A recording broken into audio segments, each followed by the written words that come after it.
भगवान श्री कृष्ण के सिरदर्द की कहानी। द्वापर युग में घटित कृष्ण और राधा की कहानियाँ कौन नहीं जानता।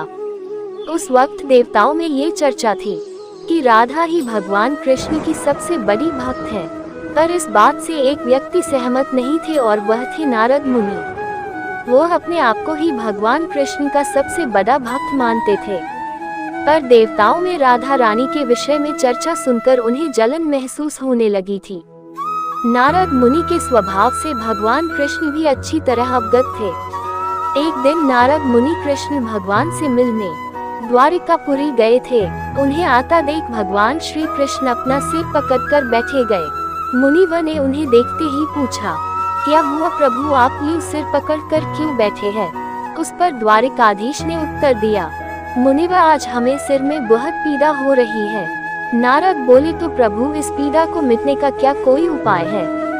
कृष्ण ने कहा, हाँ उपाय तो है। अगर मेरा सबसे बड़ा भक्त अपने चरण धोकर उसका चरण अमृत मुझे पिलाएगा तो मेरा सिर दर्द पल भर में ठीक हो जाएगा। कृष्ण के मुख से यह उपाय सुनकर कुछ पल के लिए मुनिवर सोच में पड़ गए कि हूँ तो मैं ही सबसे बड़ा कृष्ण भक्त, लेकिन अगर मैं अपने पैर धोकर उसका चरण अमृत प्रभु को पिलाऊंगा तो मुझे नरक जाने जीत महापाप लगेगा। परंतु राधा को भी तो सब कृष्ण का बड़ा भक्त मानते हैं। इतना सोचने के बाद भगवान कृष्ण से आज्ञा लेकर नारद तुरंत राधा रानी के महल में जा पहुँचे और उन्हें प्रभु के सिर में हो रही पीड़ा एवं उसके उपाय के बारे में वृतांत सुनाया।